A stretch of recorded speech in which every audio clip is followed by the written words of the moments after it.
Hello, everybody. Josh Brown here, back for another great episode on Franchise Euphoria. Well, today's episode is brought to you by IndieFranchiseLaw.com, a leading resource in the franchise space to help you if you're considering buying a franchise, turning your business into a franchise, or growing your business through a licensing or franchise structure. So go on, check it out, IndieFranchiseLaw.com. I think you'll find a lot of valuable and free information as you continue to kind of weigh franchising and licensing and the growth of your business. Without further ado, I hope you enjoy today's episode. On today's episode of Franchise Euphoria, I have on Jason Anderson, who's got a tremendous amount of experience in franchising on the real estate marketing and technology side, and he now leads Venture X brand. They're a part of the United Franchise Group. Jason oversees all aspects of the growth and development of this dynamic business after serving other leadership roles at United Franchise Group, including president of Accurate Franchising and chief technology officer. Jason has also strong real estate management skills, which he honed as the founder of Premier Property Marketing Group in Dallas. It was in that capacity that he was recognized by Forbes Magazine in their coveted 30 under 30 list, which chronicles the brashest entrepreneurs across North America. One thing I really enjoyed about this interview is that Jason brings a whole lot of franchise experience to the equation, having franchised several businesses himself and now working with franchise companies that are part of the United Franchise Group to help them grow. He brings not only the experience, but I think you'll find, through the interview, a lot of great insight for anybody who's considering turning their business into a franchise. So without further ado, hope you enjoy this interview with Jason Anderson. Hi, Jason. Welcome to Franchise Euphoria. How you doing? Good. How about yourself, Josh? Good. I'm looking forward to interviewing you with regard to the Venture X brand, but I also know that you have an extensive background in franchising. And so I thought at the outset, just to kind of set the stage, I'd give you an opportunity to talk a little bit about your franchising background. Sure. So, a little bit about my franchising background. I actually got started in franchising by going through the process of franchising my own business. And at that point, knowing absolutely nothing about franchising. Even going through the process, had no clue what was going on. So, some of it early on was self taught. I joined United Franchise Group about 8 years ago as a regional vice president doing sales. So, learned the ins and outs of sales. Company relocated me to California, and I took on a larger role and capacity. I then moved down here to United Franchise Group World Headquarters in 2015 as the Director of Franchise Development. So, overseeing all the sales and marketing for all of the United Franchise Group brands at that point. How many brands do they have? At that point, we had 6. Now we have 9. After that, I worked with Ray and we launched AccurateFranchising.com as a franchise consulting firm. Helped probably in excess of 100 brands actually become a franchisor. Wrote a book called How to Franchise Your Business, which Ray Titus wrote the foreword to. So through that process, I really had, I call it kind of a street level MBA of franchising, from sales to marketing to development to FDDs to operations manuals, and then working with in excess of over 100 brands. And then in December of last year, we acquired one of those companies we consulted with it, which is Venture X. And I've been running the Venture X brand since January of this year when we acquired the full rights. So I think you mentioned before you got involved with United Franchise Group, you did try to franchise your own business. What business was that? So I had a residential real estate company in Dallas, Texas. 3 offices there, close to 200 agents, and I was riding high after winning a few awards. I did the My First Home reality TV show, made it onto the cover of Realtor Magazine, Nice. and ultimately made the Forbes 30 Under 30 for real estate, the first edition of the Forbes 30 Under 30. And I think, like a lot of people that are looking to franchise, managing 200 people in 3 offices was a monstrous undertaking. But I looked around and saw companies like Keller Williams and Remax, who had hundreds of offices and tens of thousands of agents, and I couldn't comprehend how in the world they actually maintained that. And when you look at the common denominator, the only thing they all had in common is they were franchises. And that was really the extent of my knowledge of franchising, is that every single player in residential real estate that was bigger than me was a franchise. And then I think when you look really outside at almost any industry that franchising is involved with, that's the case. So I've come to realize that now, but at that point, that was the extent of my knowledge on franchising. So, I mean, what was that like for you when you were I mean, when you decided you wanted to franchise, did you hire people to come in and help you do that, or were you trying to kinda We did. So self-teach yourself? yeah, at that point, I had a local publicly traded company, and this was kind of the saving grace, made me an offer to buy the company. And then so we brought in some resources, and really it just started with a Google search of, how to franchise your business. And we found an attorney that was going to draft these documents that had acronyms. Nobody knew what they were about. Nobody had any clue kind of what was supposed to go into the documents. So, to put it bluntly, it was really a cluster. And we ended up, several months later with documents that were probably, properly done, but we had no understanding of the context of what to actually do with them. And that's why when I worked with Ray and United Franchise Group to launch Accurate Franchising, we wanted to make sure we had an entire holistic approach. So we did strategic planning that developed the documents, and then we wanted attorneys to review those, like yourself, for the legal aspects of it. But we wanted to make sure that the FDD and the franchise agreement made sense from a logistical standpoint first, before kind of starting the legalese process, which I really learned that from doing it backwards. We started with the legal aspects and then had no common sense logic, comparatively speaking, against the other real estate franchises at the time. Yeah, you probably didn't have your systems all in place either, right? Would Oh be my no, guess. no, and Yeah. and, and I always joke, this is not a knock against franchise attorneys, because I mean, I like yourself, I know a lot of good ones, but sometimes I tell people, and we've worked with a lot of clients who did the same thing we did, which is they just went through a franchise attorney to get their documents, and the attorney by all means did their job, and they had a rock solid document. Everything was in the right order, in the right place.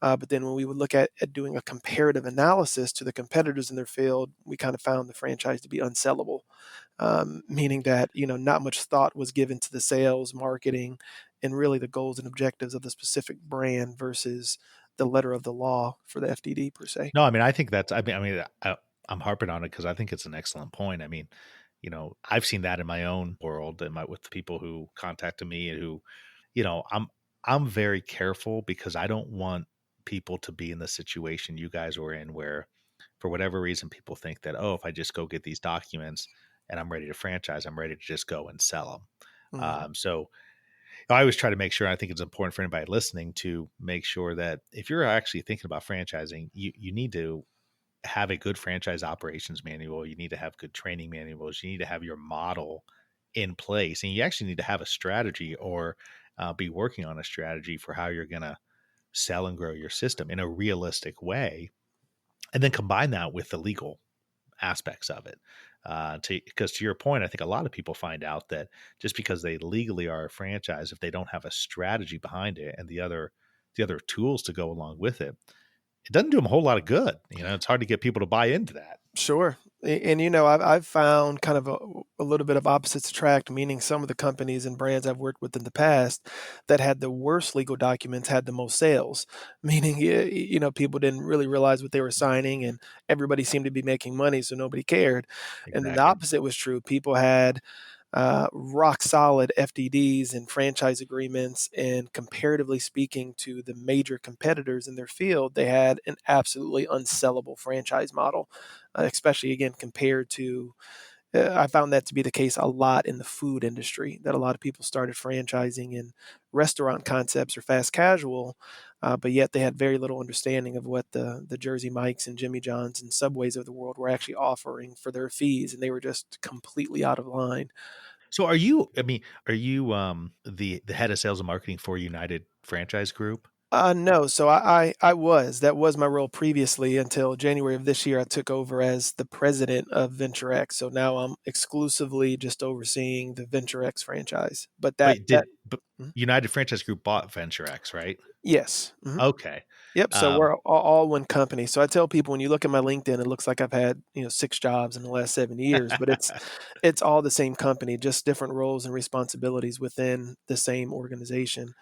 We're operated similar to, it's not really similar, but similar in context to, let's say, the Dwyer Group, which we own multiple brands, different names, but the difference with us between Dwyer Group is our industries are completely varied and different. We own two food concepts, uh, three retail three retail brands, Venture X, and again a multitude of different concepts, everything from Transworld Business Advisors to Signarama being our largest.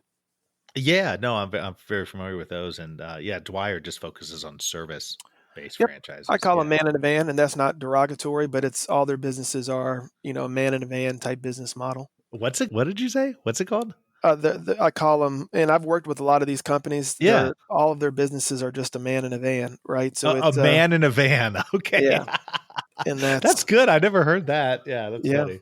hmm That is true, though, if you think about it, it is. with a lot of their groups. So tell me this, tell us a little bit about Venture X and what it is and what you guys are hoping to do with it as a franchise. Sure. So VentureX, simply put, is a high-end, flexible workspace environment. So a lot of people, to sum it up, are very familiar with Regis or WeWork.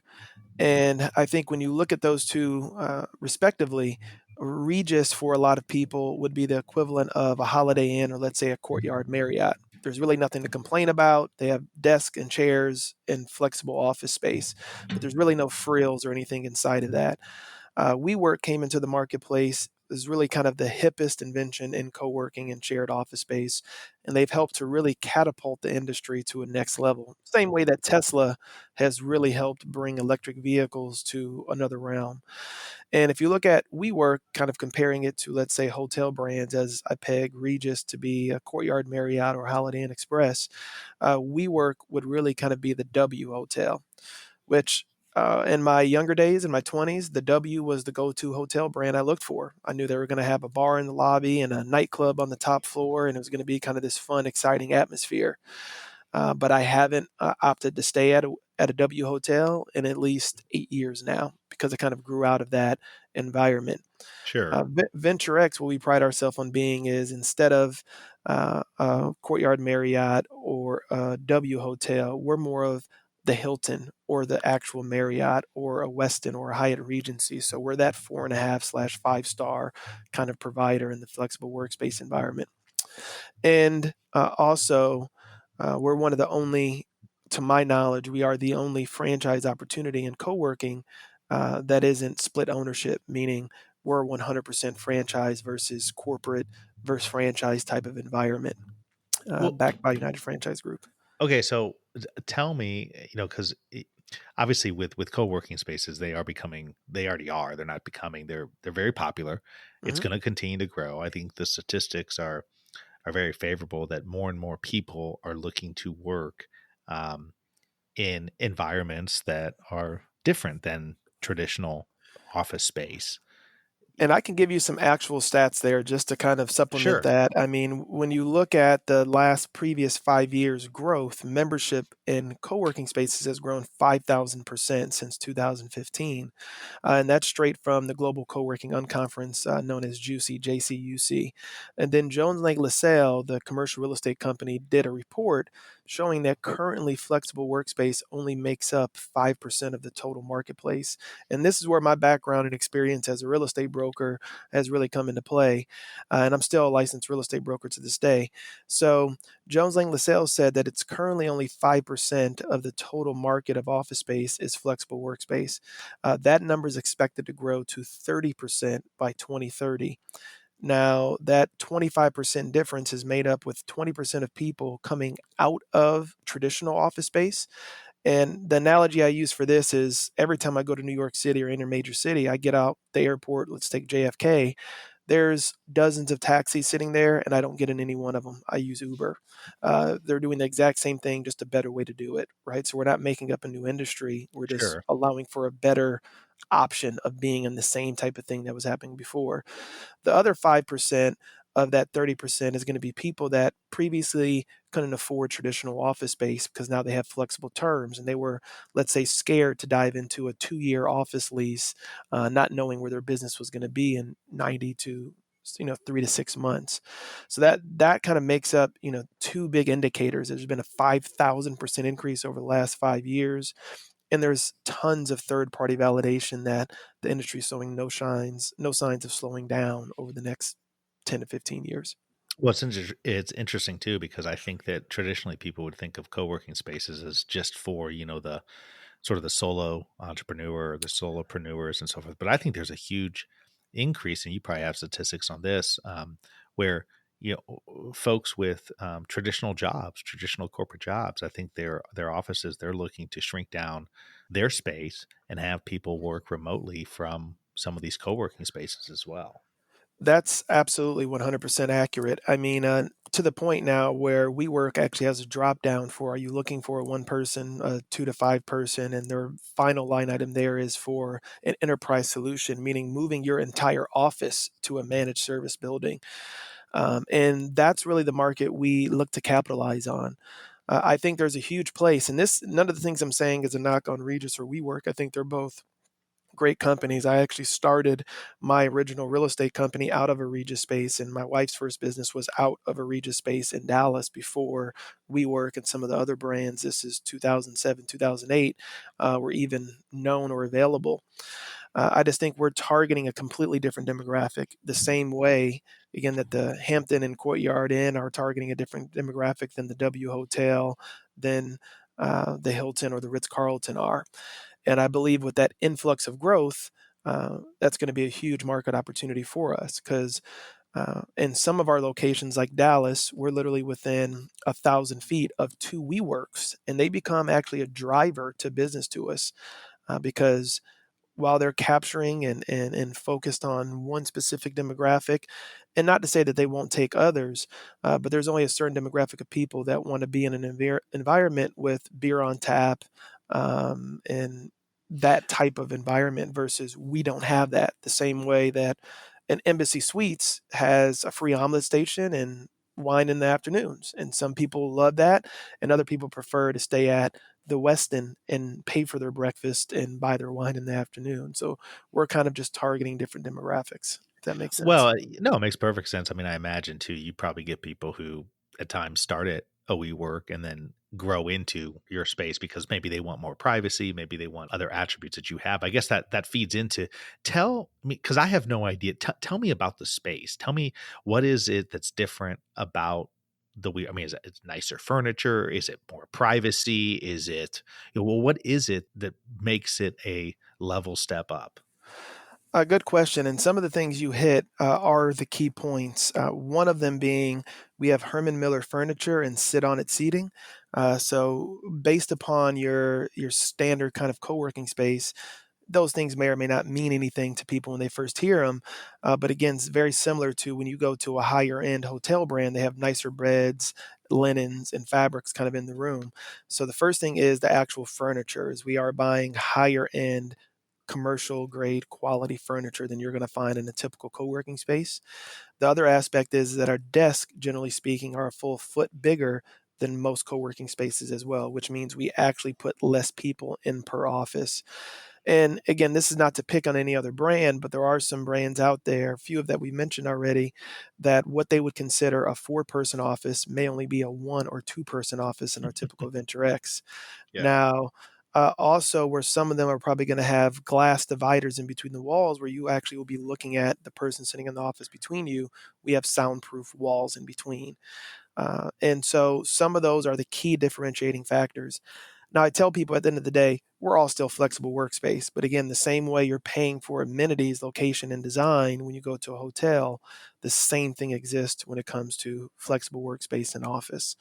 So we're coming in again with less people per office, higher end furnitures and amenities, and then also more privacy, where some co-working spaces have phone booths that are actual phone booths. And this is from a testimonial video on our website of a member saying, the phone booth at my previous co-working space was an actual old British phone booth that, it's 3 by 3 or however big a phone booth is, versus we have private soundproof rooms that you could sit down, kind of set up in. And we're coming into a variety of locations that many other co-working spaces aren't looking into. For example, WeWork's not currently in Palm Beach County, which is a fairly big, large county in the United States, but it's not WeWork's target demographic. So again, we're coming into a variety of different spaces, locations, build outs, designs with a higher quality kind of level. And foundationally, again, bigger desk, nicer chairs, more privacy, and soundproofing in between the offices would be some key differentiating factors. And I think Venture X is a pretty good name, like brand and design as well. Yeah, no, so tell me about the franchisee opportunity because obviously that's what, if somebody's gonna come in as a franchisee, it and I may be totally off on this, again, I wanna hear from you, but it it seems to me it's somewhat similar, obviously a totally different industry, but similar in that, like, like one of those salon franchises where the franchisee comes in and either buys or leases out a space and then puts it together so that other people can come in there and do their work. Obviously, it's not salon based, but it's that sort of type of model. I mean, is that how you guys, is that the opportunity for the franchisee? Talk a little bit about what that opportunity looks like. Sure. No, I'm very familiar with those the Phoenix Salon Suites of the world, and I think the major differentiating factor is a obviously those are salon suites, so you're dealing with barbers, hairstylists, nail stylists, and those type of factors. With us, we're still talking about office space, right? So a lot of our owners are coming from the hospitality industry, or they already are franchisees for hotel brands, and they understand large investment concepts. So when you look at a hotel, if you're going to buy a Marriott franchise or one of the IHG brands, exactly the same thing you just said. You're going to build a space, put rooms, put all the rooms together. You have all the beds, all the furniture, and you're going to lease those out and rent those to people on a daily, weekly, and monthly basis. And that's the whole business model. What I think people like about the co-working industry versus some of the other industries is the readily available data, right? So if you were to say, what's the average need in most markets for a space to house barbers and hairstylists? Well, that information doesn't exist in most cases. But if you were to say in Indianapolis, what is the occupancy rate in your downtown metropolitan area of all the commercial office spaces, that information is extremely well documented through third party validation and resources. So every market we're going into, we're able to use as much data, and I mean this truthfully, having worked with a lot of brands, we have as much third party validation and data sets available as pretty much any industry that you could find. Again, if you're going to launch a food concept and you wanted to know what the average cheesesteak consumption was in Dallas, who has that information, right? Versus, again, if you use the same analogy, what's the occupancy rates in Dallas in a specific zip code on a specific block? That information is readily available. So I think what franchisees love about this from an investment standpoint is how you can come in making a very educated decision and guess based upon reliable third party data and information. Because at the end of the day, we're still talking about office space. So I think franchisees see it as a very secure, well documented investment. And I think they see the value driver that we have against competitive brands. And there's very few options from a franchising standpoint. So where are you guys looking to grow? I mean, are you growing across the US? We are. I mean, we've already sold internationally as well. So currently we have 21 locations open, right at about 84 sold, and that includes 25 countries. Now, that number is a little bit skewed, and I'll explain what that means. What I mean by that is we've already sold in the US, we've sold all of Canada, we've already opened up in Toronto, second and third locations under construction right now. We've sold the UK. We've also have sold now in Australia, and we've sold all 22 countries of the Middle East and North Africa, the MENA market. So that's what kind of makes up, it's actually, I'm sorry, 26 countries now because we just signed Australia. And we have deposits pending in Spain, New Zealand, Brazil, and Mexico. So we're growing again, not just domestically, but international as well. So are you looking Midwest area too? I mean, Midwest all over the country, or where's your next places that you're All over targeting? the country, right? I mean, so we do have Dallas was a specific target market for us, and we got pretty well established there. We've opened up 6 locations in Dallas already. South Florida with Palm Beach County and what was a market for us. We already have 3 open there, and the fourth one's on its way. So we'll have Palm Beach, Broward, and Miami-Dade County focused on now. We have a 14 location deal closed in Pennsylvania. We do have a deal closed in Indianapolis. So out of that 80 Really? plus sold, I mean, we out of that 80 plus that are sold, we pretty much will have hit every major market, except for what we still have pending now is we have a location coming up in Sacramento, but San Francisco, LA would be two major markets that we're targeting now that we don't have locations sold in. But New York, Texas, Northern California, and other markets, we've already signed agreements in most of the major cities. So is the franchisee coming in and leasing a building space and then filling it? Are you guys leasing it? And then, I mean, what's the real estate component to this in terms of getting the actual structure? Good question. So 75% of our owners are actually just leasing space from at existing locations. So about 25% may actually own their own property. So, and even for some of the people that own their own property, we'll do a pros and cons list to see if it makes sense for them to use the property they own or to go out and lease the space. And the reason I point that out is because sometimes owning the own location means you can't give yourself the same deal that a large, major multinational corporate entity could give you. Per our FDD, we're averaging right at $1 million of landlord tenant improvement and 8 months free rent. And if you own the building, you can't give yourself free rent or landlord improvements, right? It's taking from one pocket, putting in the other. So, with our franchisees, we have an entire real estate team and company, and we've partnered with Cushman Wakefield that we help them with the site selection and assistance. So, again, 75 to 80% of the time, it's them leasing a space. We've brought on Gensler, and we did the original architectural blueprints, which, if you're not familiar with Gensler, they did Facebook and Instagram headquarters for our initial blueprint and design. And our real estate team evaluates every property, property by property, before we launch and open the location. So with our remaining couple minutes, because I know you got to get back to your real job, Jason. So do I. No, I'm kidding. This has actually been real enjoyable. You have a lot of experience in franchising. I mean, obviously you covered that at the outset, and it sounds like you're off to the races with Venture X brand. For those out there who are looking right now, and it's their first foray into franchising, and they're struggling or trying to turn their business or think about turning their business into a franchise. I mean, what's something that you think back on that you know now that you wish you would have known at the outset? I'm sure there's multiple things, but is there any one thing that sticks out to you that you kind of go, damn, if I would have known that at the outset, that would have saved me a whole lot of headaches. Now, and you're talking in regards to anybody looking to franchise their business, correct? Yeah, not the franchisee side, but somebody who's looking to Sure. franchise their business because it seems like you have a lot of experience in that. No, absolutely. I mean, really, how I start off, the first question I ask people is, do they understand why they're franchising? And I kind of take them through a logic. There's certain industries I feel that there's no option except for franchising. And the question I use, for example, is, and I'll pose this to you, you're a franchise industry expert. Can you give me an example of a national fast casual restaurant that's not a franchise or publicly traded?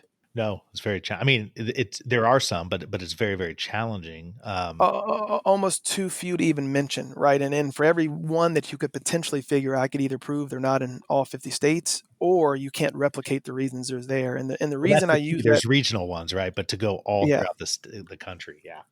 exactly. And the reason I point that out is I start with actually the industry is, well, let's see, do you have an option, beyond franchising?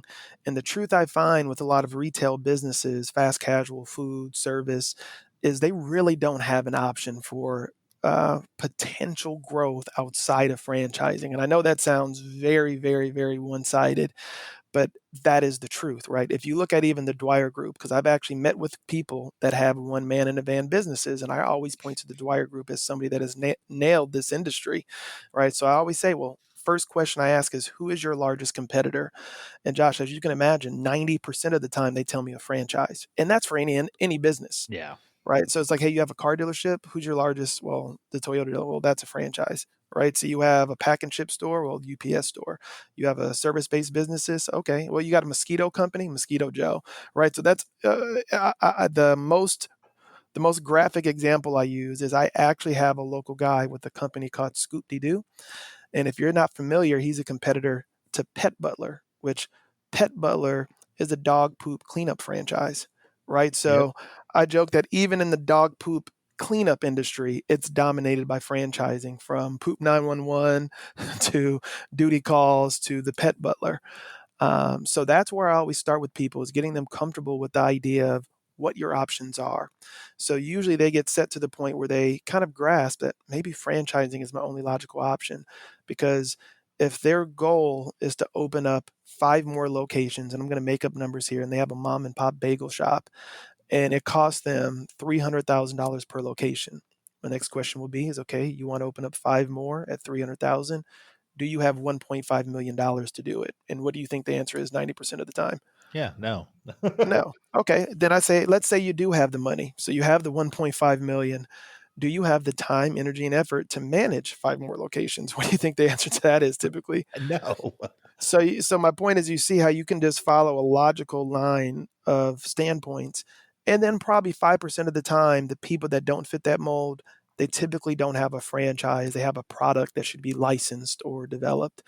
But for most mom and pop small businesses, again, whether you're a residential real estate broker like I was, or you're running a mosquito company, pack and ship, or any type of food-based service, franchising is probably the most logical, well documented process for you to expand beyond going public, which is logical for most businesses. So that's really where I start. I say, hey, let's explore all your options. Do you have the money to do it on your own? No. Do you have the time to do it on your own? No. Okay, well, what are you left with? And then I walk them through the ins and outs of what the cost, the time associated with franchising. And then I even I see you have this on your website, the exit strategy. Yep. Meaning if you owned 10 bagel shops all on your own and they were, Josh's Bagels, 10 years from now, that's going to be worth X. But you're going to have 10 locations worth of stores, 10 leases that you've guaranteed, 10 locations worth of employees, and a pretty large P&L. And you need a big infrastructure to run that. Versus if Josh Bagels had one corporate location or two and 8 franchises, your overhead expenses and liability are going to be vastly smaller. And it actually may be more attractive to a buyer 10 years from now as a franchise versus a mom and pop operation.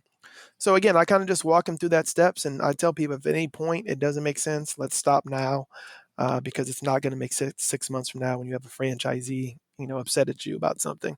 And some people just don't wanna do it. I mean, there are the outliers. I mean, I don't know if I'm not sure I'd put them in fast casual, but like Starbucks as an example, which is everywhere, and they're not Mhm. franchised, but they're very But unique and different.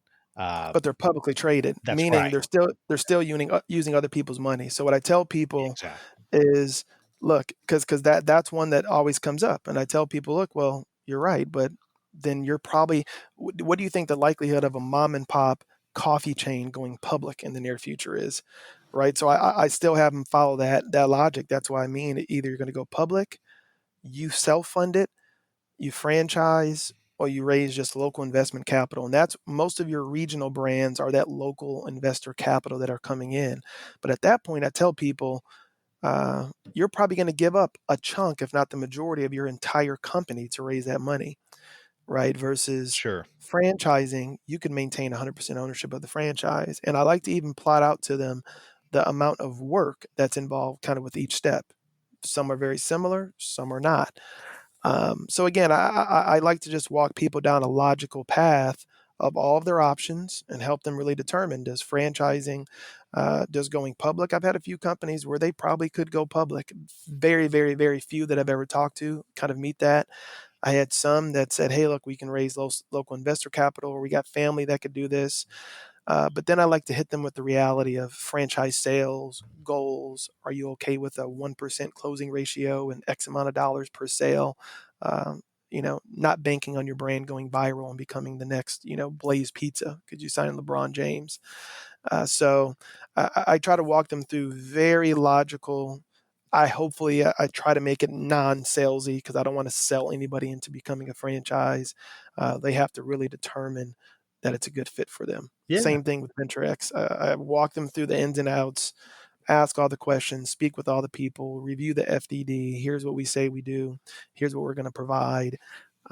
Here's a competitive analysis. Here goes your local market analysis. And does it make sense? Yes or no? Well, I think Venture X is a cool concept, and it's very timely, very relevant, and obviously the market's continuing to grow, and so those are all very positive things. If anybody wants to learn more about Venture X, you can go to venturexfranchise.com. Thank you so much, Jason, for coming on.